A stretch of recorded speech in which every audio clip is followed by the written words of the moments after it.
you, Ms. Angela Tan. It is now my pleasure to present the first performance of today, a dance film featuring an inclusive collaboration with disabilities. Through hip-hop dance and breakdance moves, they demonstrated how music and dance have the ability to unify people across borders and neurodiversity. Last year, representing ADF, they traveled to Japan to perform with 80 other dancers at Tokyo Metropolitan Theatre to resounding applause. Please sit back and enjoy the film with embedded audio description.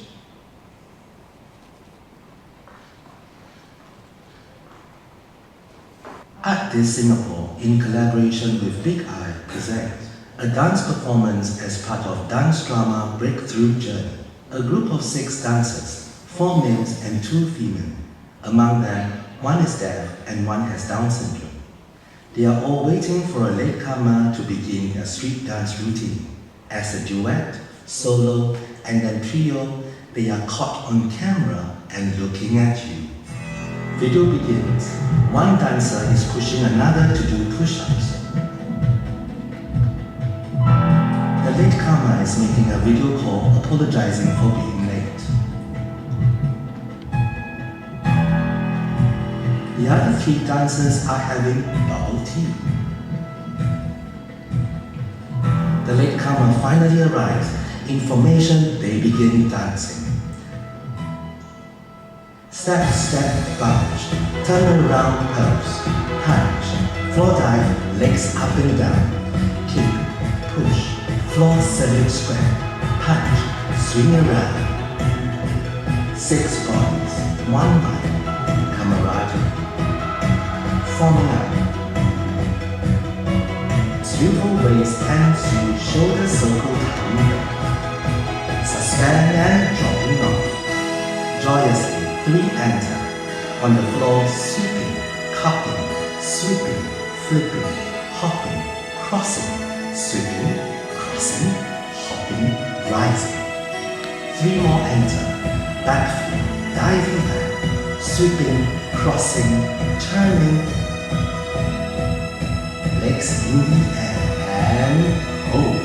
Yo, yo, deep diving, trio, flip and land swivel, 2-way sweep, cross, and a headstand, somersault in pose, pose, pose, pose, pose. An electric bolt passing to 1 dancer. 2 dancers are looking out. The electric current spreads through them. They surge, they blow, they explode. Slow-mo.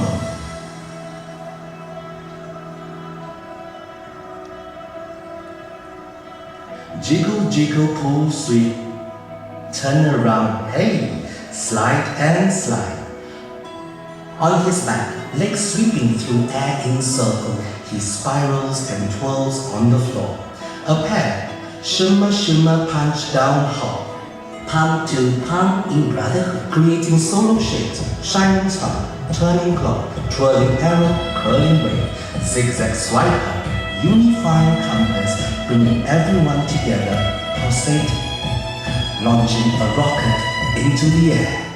Step, step, punch, turn around, pose, punch, floor, dive, legs up and down, kick, push, floor, salute, step, punch, swing around, forming up as a group, fireworks, diamonds, ripples.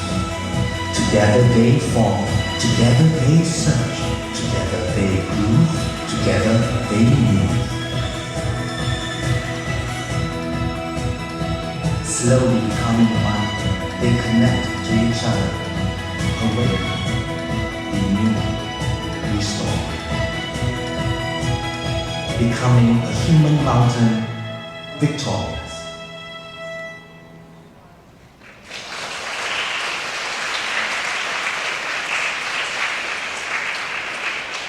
Ladies and gentlemen, wasn't that a fantastic performance? And now, we will move on to our first panel discussion of the day, titled, From Access to a Future of Disability-Led Leadership, Individual Aspirations and Equitable Representation. Without further ado, I would like to invite Dr. Azariah Tan, pianist and educator, board member, artist. Dr. Balwar Singh, advisor and founding chair, Down Syndrome Association. Mr. Eric Chua, senior parliamentary secretary, MCCY, MSF. Sky Shen, singer, songwriter. And the moderator for this panel discussion, Ms. Maureen Goh, former executive director, artist. For this panel discussion, there will be time for a couple of questions via Pigeonhole, which you will be able to access by scanning the QR codes at the back of your name card. There will also be mic runners if you wish to speak into the mic instead. Just to give you an information as well, at the back of your name card, you may scan the QR code to refer to today's program brochure to have more information about today's program.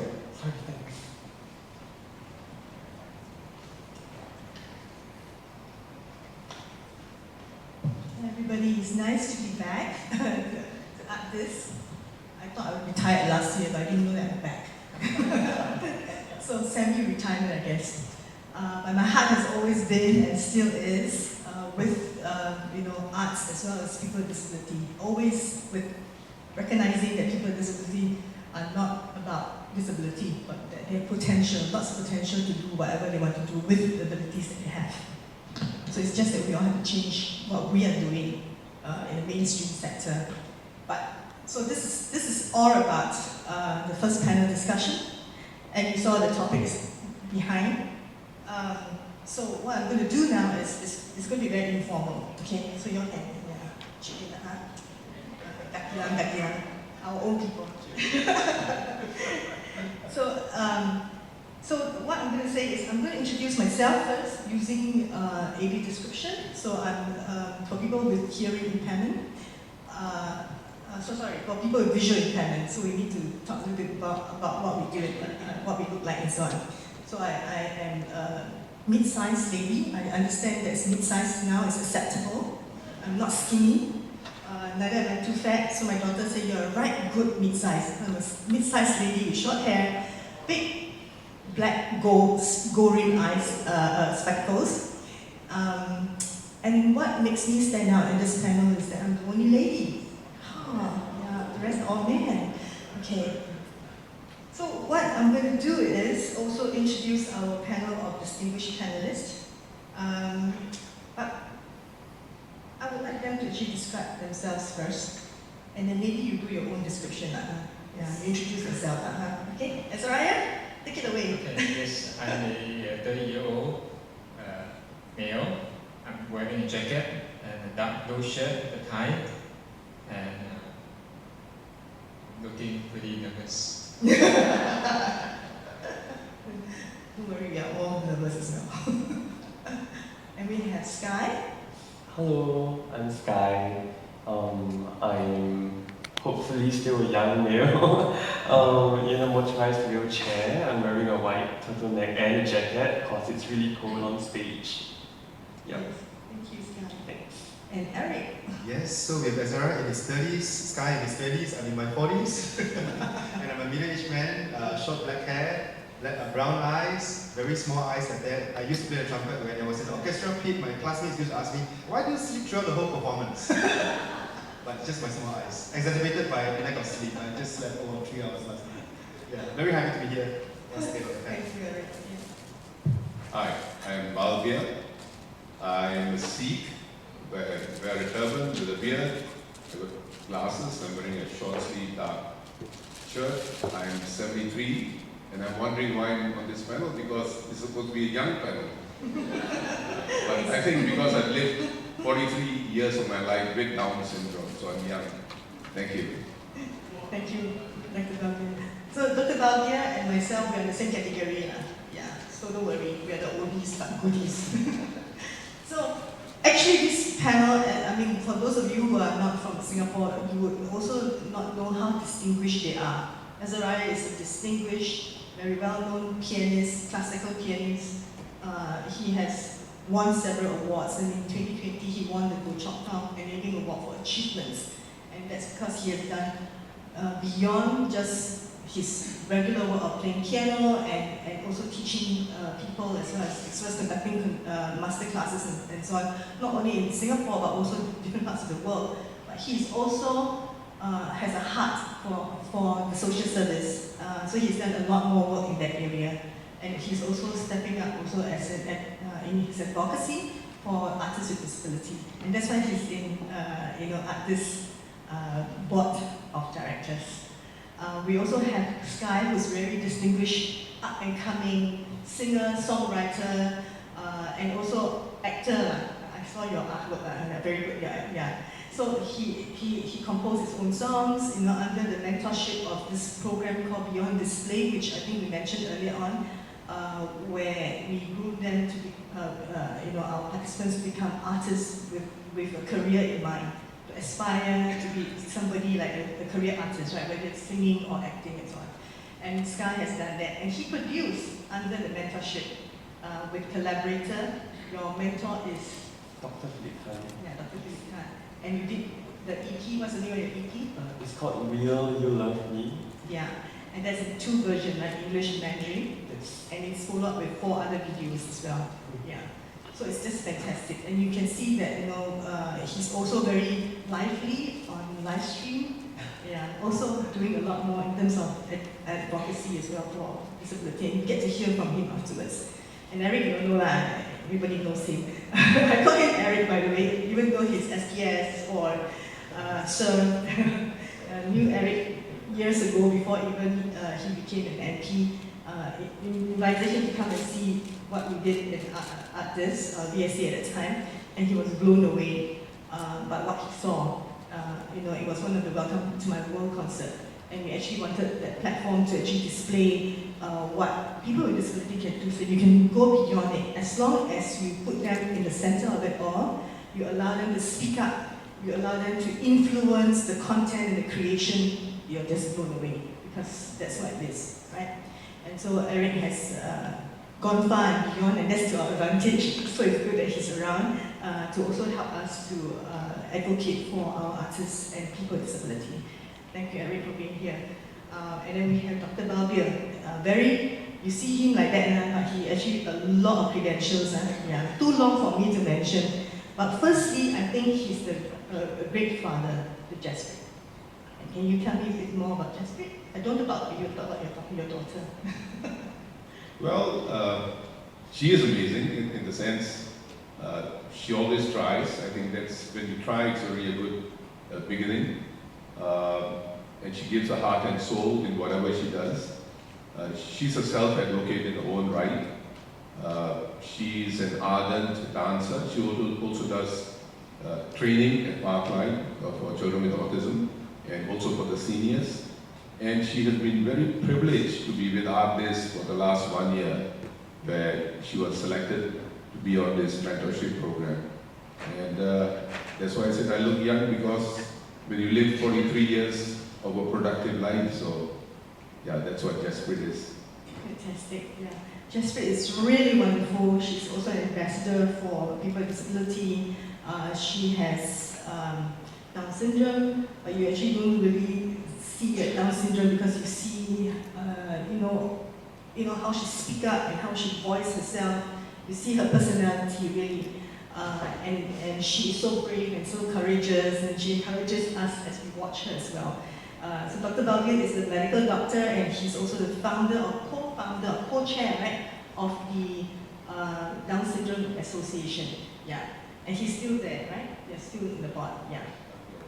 As advisor, yeah, and so he does a lot more advocacy also from the medical aspects of things. So he's a medical doctor. So yes, we have a distinguished, pool of people here. So we must ask more questions, huh? Yeah, after you ask questions. I only have the point two to answer. Okay. So you did see and you did mention and you did hear just now from all the various speeches earlier on that the whole scene is changing, right?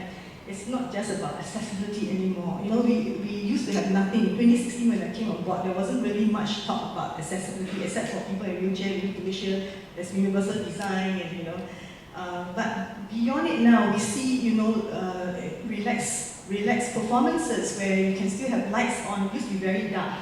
And then, you know, we used to talk to gateway people and say, hey, you must make it brighter so that people can see, you know. So accessibility, like all this relaxed performances, lights, there's even a calm room. So it's going beyond just, you know, talking about sign interpreter. It's going beyond that. It's talking about then how do you incorporate even sign interpretation into creation, into the creative content of things. And what we see lately, and together accessibility, we also saw changes in the productions. Productions are becoming more enriched, right? Because people with disability are stepping up. So some of the production that I was blown away, I think you all can remember. I just need to recall my paper. Some of the productions, for example, in May 2018, I saw And Suddenly I Disappeared, the Singapore Deep Monologues, written by Katie O'Reilly, who has a disability. And performers included local disabled artists like Lily Lin, Daniel Bolton, and Stephanie Fang. And in 2018, we saw Dawn Joy Leong, who has autism, and she curated and exhibited her Clemens Space installation in the National Art Gallery. In 2018, in ECX Adventure Time, we saw a musical visual art installation from the perspective of a deaf photographer, Isabel Lin. In 2019, there was Not in My Lifetime, a play about two special education teachers based on the experiences of its playwright Alvin Yap, who is hard of hearing. In 2021, Lily Lin, the producer, Stephanie Fang and Victor Tan told their stories in the film Perspectives. And in 2022, Stephanie's poetry book, Shades, was launched. Wow, and there are many, many more, right? Isn't it fantastic to see that there's so much more works which are not about people with disability, but it's actually including people with disability in their thought process, in the way they direct and produce the play. All right?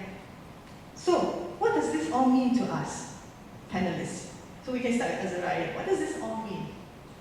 Disability-led works, disability-led leadership. What is, in your experience, can you just share a little bit more about that? Yeah, I think over the past 10 years, definitely there's been a lot of progress in this area. For example, over the past few years, I had an opportunity by different organizations that provide a platform to speak and to perform all kinds really, US, GIC, artists, and many. And I think that's so important because then we can play, we can inspire others, but we can also talk about what are the needs, raising awareness. I think personally as an artist, my experience of leadership is more like nurturing, communicating with others. For example, when I work with other musicians, for instance, I have to explain to them what are my needs, what are my challenges, and what are the different ways we can get around those challenges in order to reach the same level of excellence that mainstream or that it should be. So I have, in a sense, it's self-advocacy. For example, let's say at a performance, let's say at this theater, right? So I'm playing piano. If there's amplification, then I need someone to be able to be out there in the audience and hear the sound, feedback to me, and then I can adjust or they can adjust. If I'm working with other musicians, maybe I'm not able to hear certain things that non-deaf musicians are able to hear, but I know how to get around them, right? Maybe we play this section that needs to be very precise. I just need to play it slower. I need to see you at a certain angle, things like that. So it's more self-advocacy, communicating, nurturing others, getting them to be my allies, and helping them to see that we can do it at the best level, but we may have to be flexible in the way we approach it. Okay, so disability-led means you have a voice, you have to self-advocate, because you have to teach people, right, how to work with you, right? Because if they don't work with you, then they will produce something that they like, and they won't understand where you're coming from. So it is important to do that, right? So you have done your own, I know that you've done also your own EP, the Chopin, is it called Chopin? Yeah, it's CD of Chopin's music. Yes. Is that as a collaborator or as a you did initiate the program, the EP itself? There was a lot of discussion with the music director at the time, who was really supportive. He's the director of the Yonseido Conservatory of Music at the US. So I explained him my challenges, and then we worked through them. And it was a very successful CD. Was very successful. Yeah. Please give him, a round of applause. That was fantastic CD. It was in the newspaper. Somebody said that this is the first Chopin CD actually made in Singapore. Yeah, and that is done by Azariah. And the importance of them, so people with disability can still continue to work and can do all this fantastic thing as long as you work with the producer and the directors, and you must have a say in it. And that's what we meant by disabled-led productions. Okay, so thank you very much, Azariah. We'll come to Sky. Sky, what has the experience been like? I'm speaking from my own experience of a budding artist. I think it's great that we're having this discussion about things being disability-led and having a voice. Because I guess like in the past few years of performing, I feel like the scene has been developing and there's a lot more emphasis on representation and inclusivity. Sorry, the mic is like slipping off my ears. Sorry, just 1 second. That's okay. So I have been part of a few performances where they want to be inclusive and they try to include performers with disabilities and get to perform with people with and without disabilities. And I think in spirit that is great. But I've also had experiences where representation kind of becomes a bit iffy, and it kind of leans into a kind of tokenistic participation. I've had performances where I had peers with disabilities and they were so excited to finally be given a chance to perform on stage. And they were so excited to be able to, do something they love and shine. But I had a concert director tell me once that, like Sky, to be honest with you, not everyone here is equipped to sing. And you're one of the only people here who have gone through lessons and who have learned to sing and can sing well. So we're going to give you a microphone. And the rest of them are going to act as like a choir, a backing choir, and they're not really going to be heard. And I felt quite uncomfortable and quite upset when I was there in this experience because I didn't have the heart to tell my peers and my friends who were so excited to be there that they were literally not even going to be heard.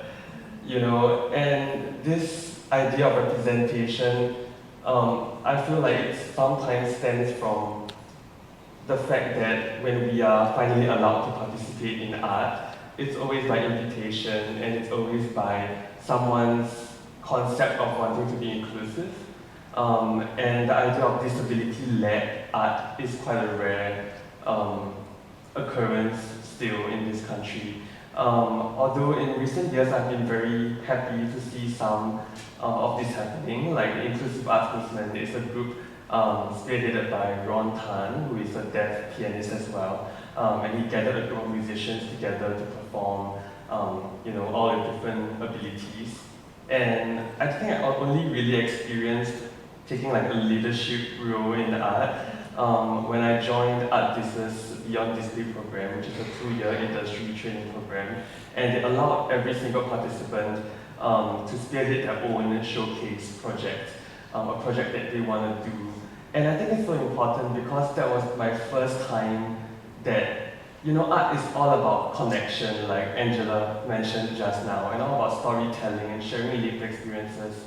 And giving us that space to create and have a say in the creation process makes sure that like our stories and our experiences are not taken out of context and we are not misrepresented. We're able to, tell our own stories. And that to me, I think is very important.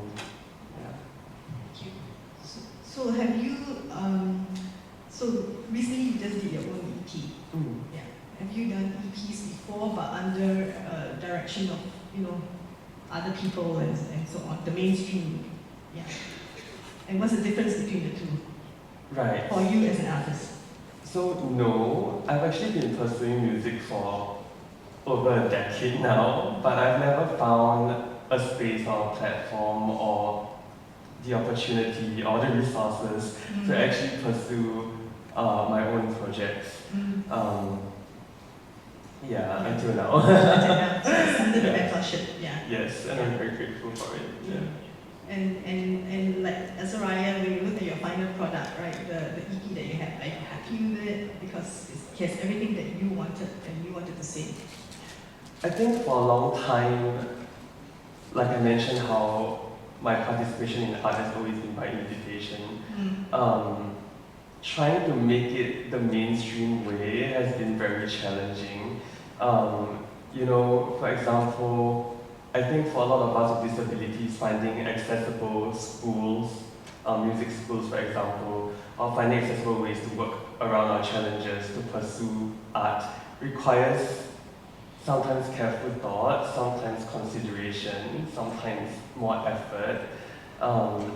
And you know, for example, the National Arts Council supports a lot of art, and they have grants out there to apply for to make your own EPs and stuff like that. And there are no rules against people with disabilities from applying for these grants. But the fact of the matter is, a lot of us with disabilities would never have gotten to a point where we would even be thinking about applying for these grants, because it is so difficult to begin with to find that access to education, to training, and to compete on that level for the same resources when a similar production would have very different access costs and different ways of working. So I think it's also important for organizations like Artists, for example, to create a space for artists with disabilities and to still want to create things with them despite, I guess, I don't want to say more challenges, but unique challenges that we would face in the process. Yeah. And that's what it means by equal representation. It's all about, you know, taking back that ownership, and because you want to do it, like what Yuki said, right? Yeah, it's because it's about change, and I want to make that change for myself to begin with. Yeah, fantastic. But you already went to the second question. Sorry. My second question was about that part, about what else do you need, but you already said a lot of things. Oh, sorry, you tend to ramble. Eric, come to you. Yes, your experience with what's happening right now, you know, with you know, the landscape, the changes in the landscape as well, beyond accessibility. You know, people wanting more. You can hear from our artists here. They want more representation. You know, equal representation as well in the arts. Yeah. What do you think about that? Yeah. I think my experience in the NAP Master Plan the past 1 year plus has been very instructive. It gave me a lot of insights and vision into the landscape here in Singapore. In terms of disability art, disability inclusion in the art scene and leadership, definitely I think it's good to have voices, ambassadors. I think people like Azariah himself being on the board of artists, it speaks a lot for, you know, the ability to champion and advocate for this community. And I think we need more of that. We need to support and need to have more of that representation on boards and on leadership roles all across the art sector in order for our disability artists to really stand up to be counted and thrive in the process. But I think as a whole, if I can speak from a more macro perspective, Singapore is at a point where we are probably at an inflection point of our history, in the sense that we have never had that much buzz and that much conversations around, in general, disability inclusion, and by extension, disability inclusion in the art sector. And I say that with a few examples in mind. Just now we talked about Yuki Neo. She's one of our NAC art scholars and also somebody who has really journeyed through with artists. Really proud of her, and I think in terms of leadership development, also important, because for young ones, for the next generation, the next wave of change makers to be really there in the pipeline, I think that we must watch and really nurture very carefully. In terms of attitudes and mindsets, I think we are also at an inflection point, though I do agree with Sky in the sense that, you know, oftentimes you do run into, you know, walls and roadblocks here and there. But I think there are green shoots that are appearing. I remember having a conversation with Peter Sao, and he was telling me that actually for our performance, he was telling me, this is Peter. Peter, are you in the house? Somewhere, backstage? You're here. Yeah. Wonderful. Never support you, don't worry. And he was telling me that, yeah, we will tell people out there who are going to hire our artists for our services that, actually we charge a premium, Yeah, because it's true. You just think about it, for our artists to be out there, especially an artist who's on wheelchair, like Sky, we have to arrange for dedicated transport in order to get from point to point. And the cost of actually going for a gig, actually for the person with disability, is admittedly higher than an able-bodied person who perhaps can just take a bus or take a Grab at will. And we have to, in Sky's case, you have to arrange for specialized transport, which costs a bomb. In your case. So I think that ability to push across the idea that it is not about tokenism. It is not about having this person with disability artist there just for the sake of representation, but really valuing the person for who they are. When Sky came on board Art This and when he first appeared, and I was there at the launch of his EP, I was telling Sky, hey Sky, you are the Mendo Pop and Canto Pop singer that we never had in Art This for a very long time. And because I'm a big Mendo Pop and Canto Pop fan, but perhaps to the rest of the board, they have interest in other art genres, so I didn't quite make my passions known. So when he was on board, I was so happy. And I think having Sky on board then allows us to also make a case for this inflection point, this change in the way we advocate for and really support our artists with disability. And I think we can do it, but the only way we can do it is if more of us, not just those of us who are on boards in leadership positions, but actually all of us can be change ambassadors. And that takes all of us, persons with disabilities ourselves, caregivers, those who are at the peripheries of this ecosystem, those who are in the midst of this ecosystem, to really speak up and be that voice box for this sector, for the sector of disability artists. I think I smell change in the air, and I think we are on to something, and I hope in the next few years, before we get to 2030, we can really have an inclusive arts landscape that our persons with disabilities can not just do well, but not just survive, but really thrive and be beacons for the rest of us in society. Thank you, Henry. Over to you. I think all has already been said. Already said.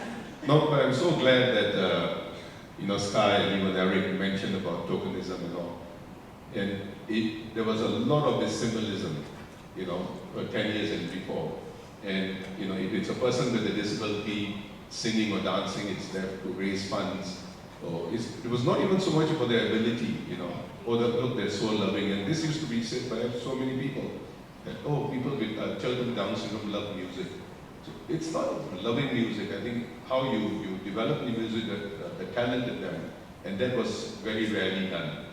And I'm glad that now we have organizations like Art This. Actually, Art This is really an incubator.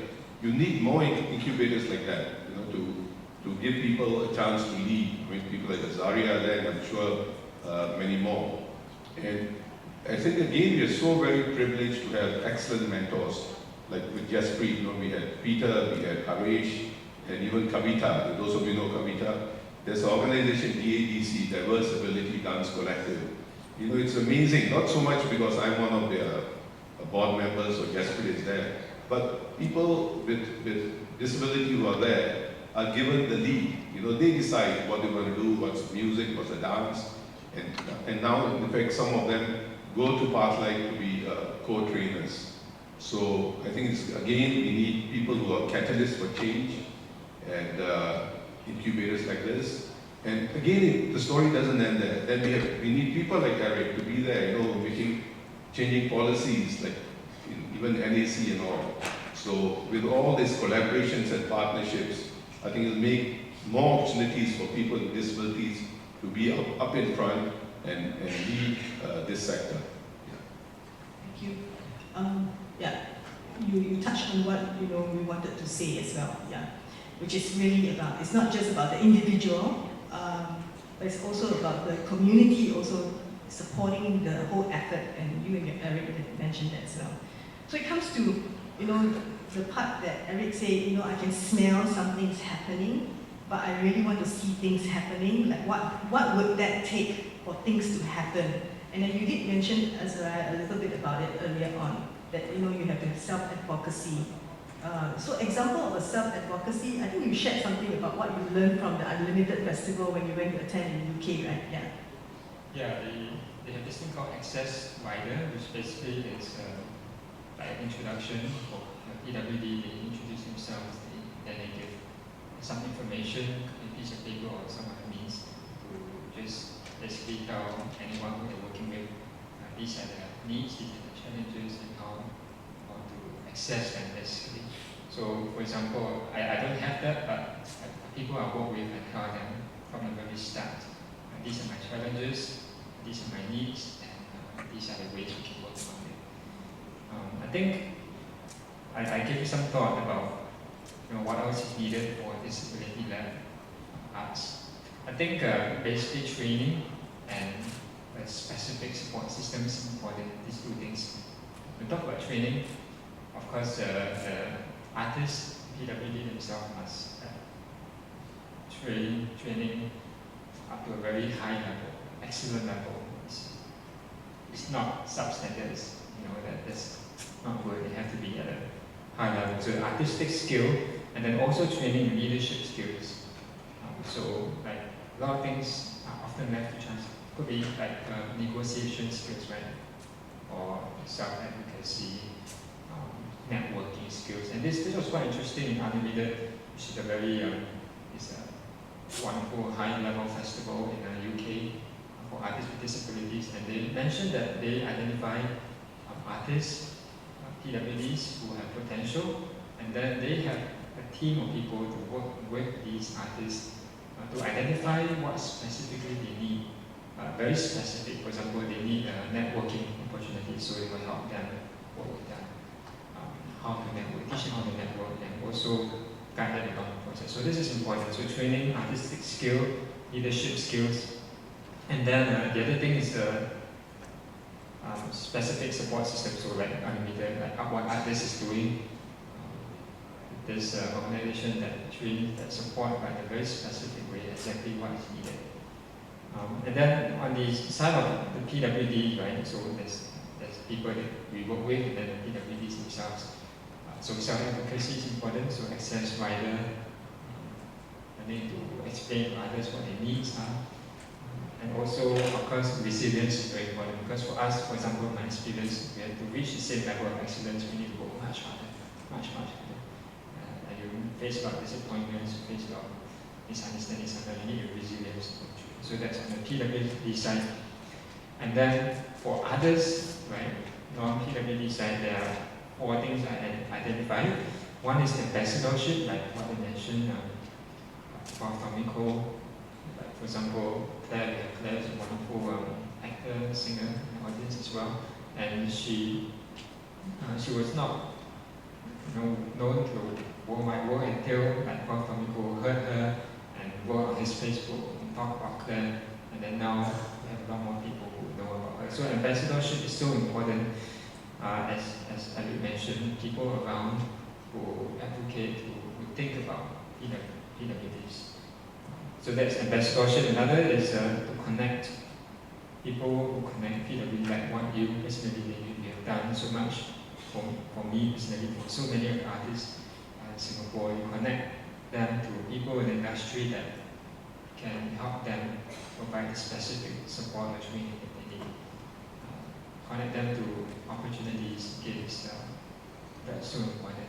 People who think about them. Awareness is the third thing, right? People just being aware of what do we really need. Sometimes we just need to ask kindly, patient.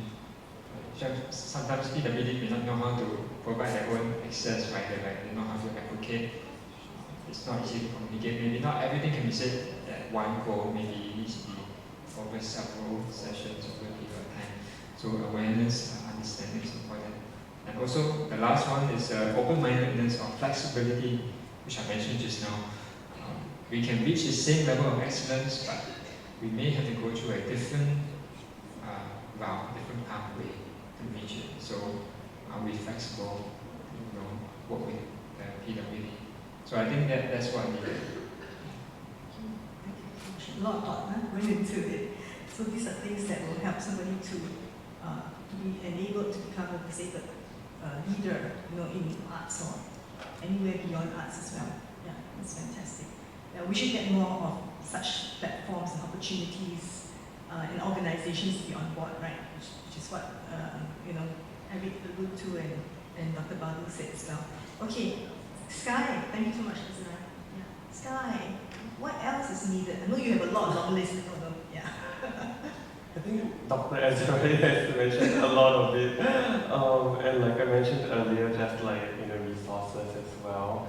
But I guess also, like Dr. Ezra mentioned that the PWD needs to have resilience.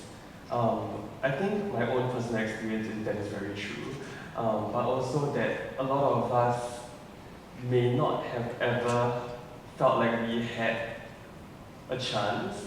Like growing up, I didn't feel like I could pursue music. I didn't dare to dream of one day publishing music, and the path to finding platforms to do so was very, very challenging.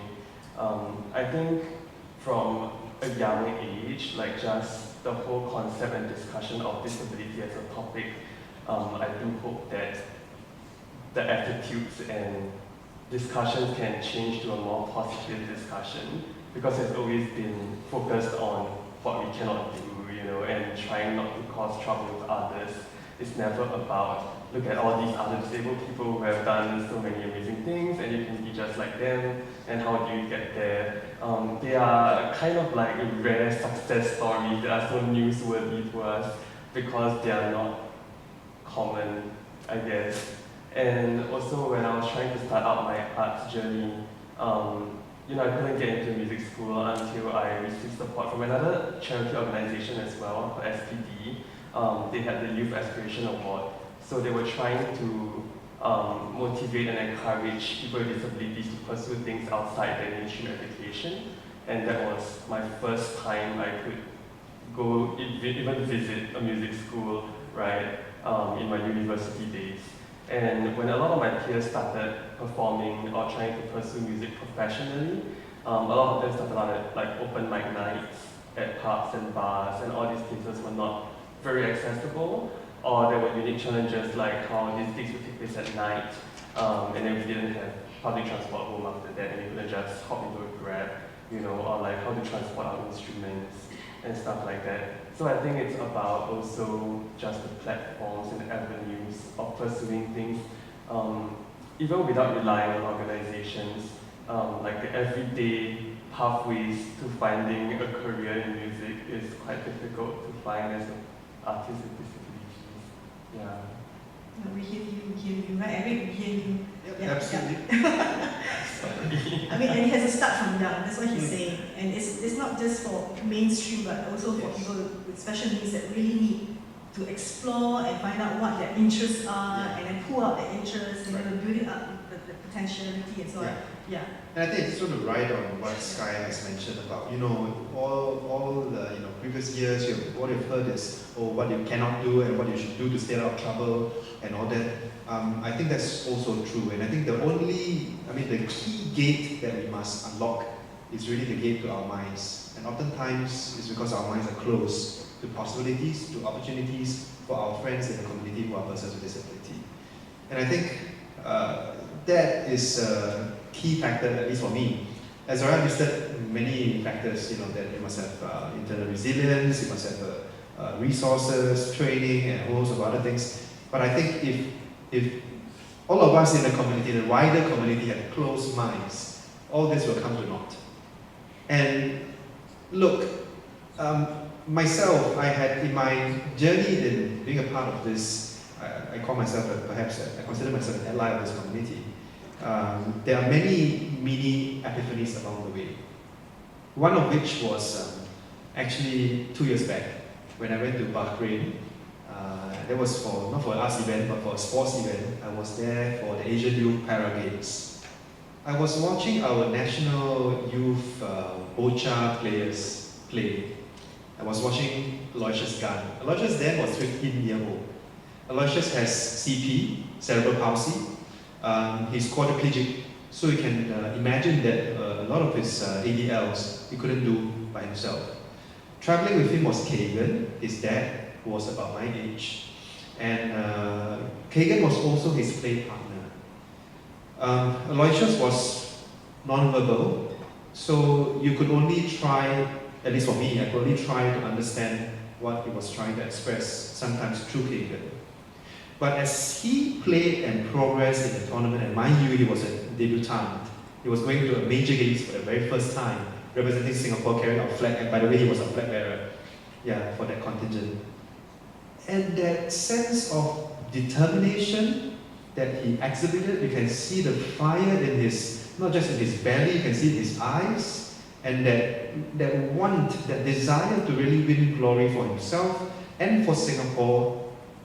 I thought to myself, wait a minute, that is probably the same as what we would have seen in Joe Schooling in 2016, or in major games before 2016, the lead up to his Olympic gold in Rio. And actually, that's the same for many of us as well. As we all seek to do our very best, be the best versions of ourselves in our respective areas, in our own, own stations in life. Be it as a son, as an administrator, as in, whatever occupation or whatever role that you're in life. All of us seek to do the best that we can, I feel.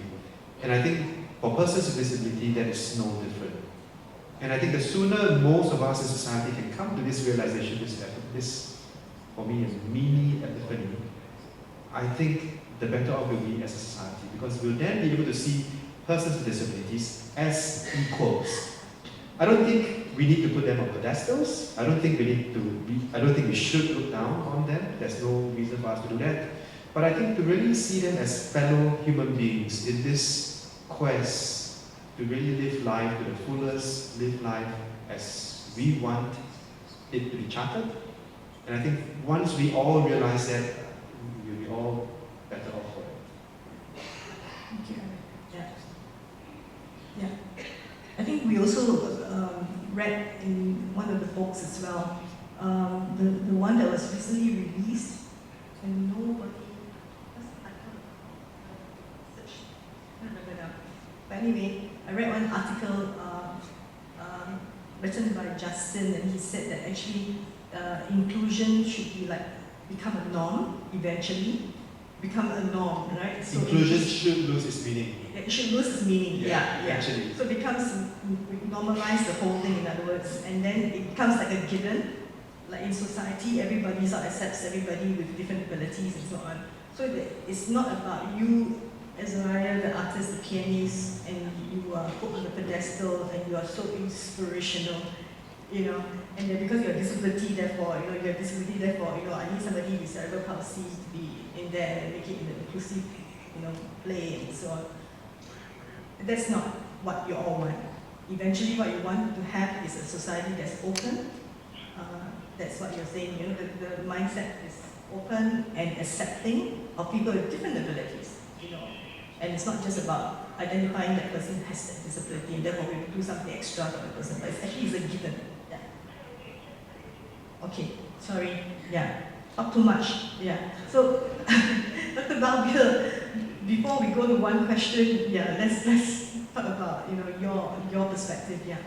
Okay, I think wow, after 43 years, I'm still learning a lot. And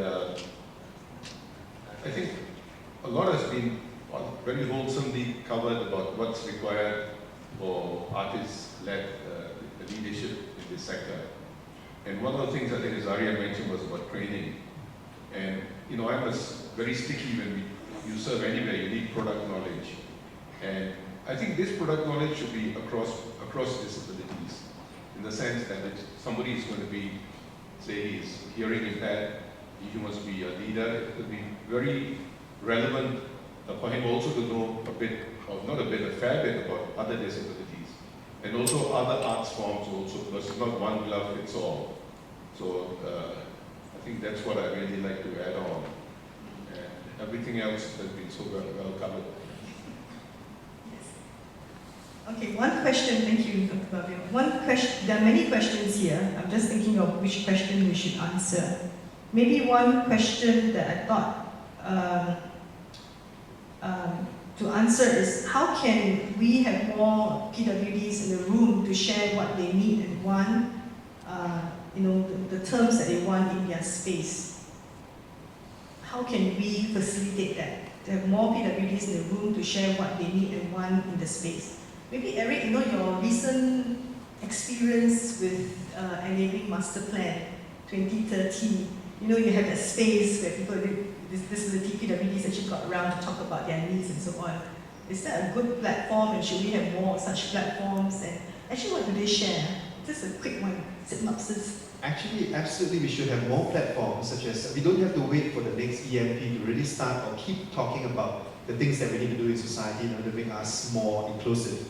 And I think EMP is probably a checkpoint, and even for 2030, I keep saying 2030 is not an end point, because there's probably no way that we will get to where we want to be by 2030. Hopefully, we can achieve the many targets that we have set for ourselves, what we seek to do. One of which is to look at employment rates from 30% to 40%, 10,000 job placements over the next few years to get to 2030. But again, these are just the tangible targets. But I've got a big heart for the intangibles, the lived experience of the person with disability. So I think social media today allows us, and even persons with disability yourselves, to really make a big spiel for yourself. And I remember that was just in January last year. I think Sophie Soon, if you all know her. Sophie Soon is our swimmer, and she recounted her experience of going to one of the candlelight concerts, unfortunately. So she was there with her golden laddie, her guide dog, named Orinda, very cute dog, and she wanted to enter the concert. But at the ticketing area, she was told by the attendant, "Oh, you are here to see concert, ah?" Okay, she said yes. And how you see? You cannot see, right? I mean, these are some quite needless comments to say to a visually impaired person. And there was quite a bit of hullabaloo about the guide dog.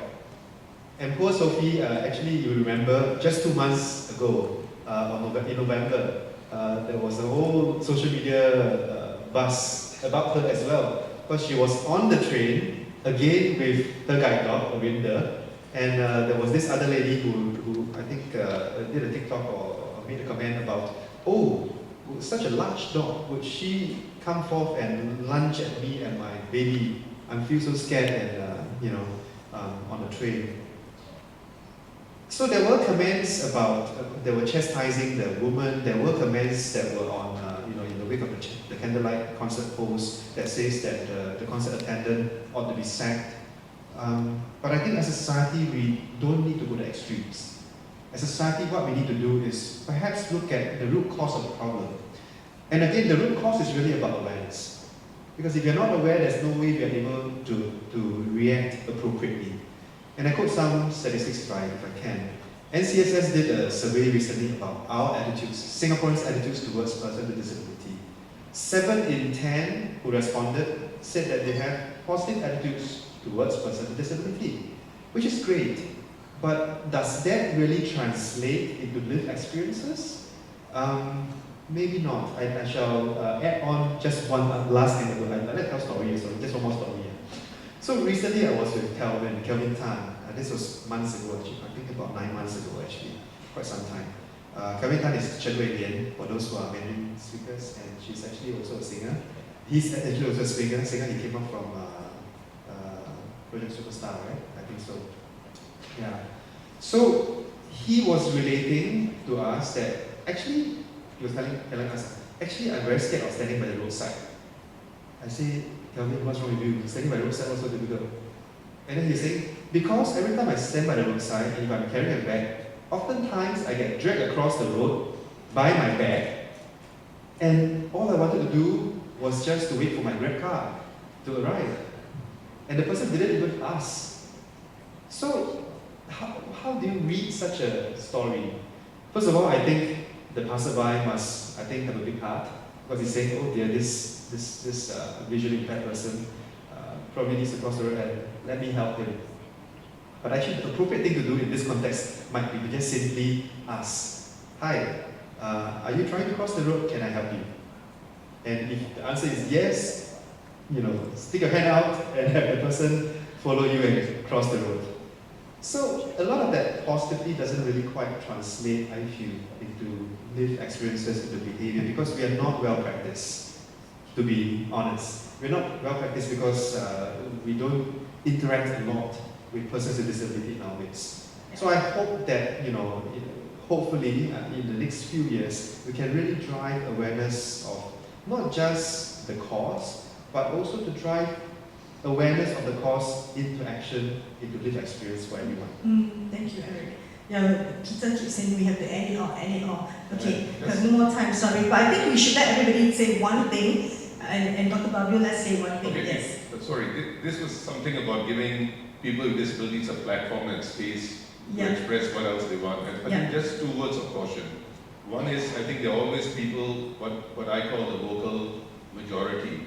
In certain sectors they're a bit more vocal, some sectors they are less. I think we must not ignore these people. That's right. And secondly, I find what is really lacking is, I've attended some feedback Jaspreet has, we don't get that updates. I think updates are important. What is the outcome of that session? You don't have to accept everything that's said then and there, but I think that's, the feedback or updates, I think that is also very relevant. The follow-up, And the other thing is, last thing, like, which we mentioned, the last one, I think many of us who want things to happen a bit more, whether you've got a disability or no disability, like I always say, we should walk the talk. Thank you. Yeah, thank you so much. Yeah, we should walk the talk. Yeah. Eric, you say it here, right? So I go on to Sky. Sky, actually, I think if you look at the question, it also talks about how can we get PWDs to talk.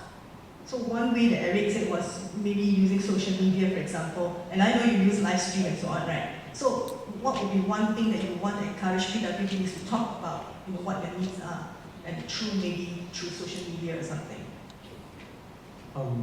I guess, don't be afraid to dream big.